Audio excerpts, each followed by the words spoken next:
ज्यादा समय ना ले, बहुत सारा कलाकार लोग बनी और आई विशेष धन्यवाद बा हमारे मुन्ना सर के और कृष्णा भैया के और साथ ही साथ जितना भी हमारे म्यूजिशियन भैया बनी आप सबके भी प्रणाम बा। चलिए आए शुरुआत देवी भजन से कही जाना भैया।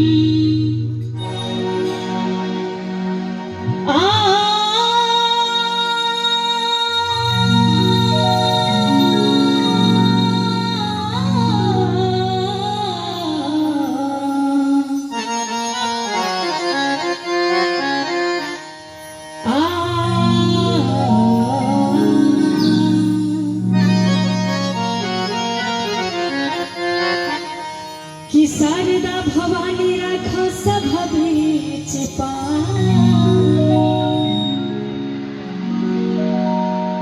कि दोनों हाथ जोड़ी पारी पल्ला हो मैया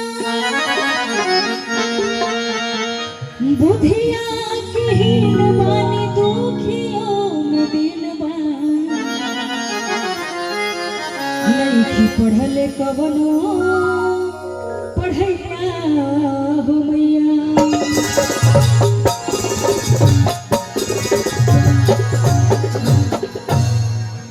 कि नहीं पढ़ले कवनो पढ़ैया हो मैया। और हमारे रविरंजन भैया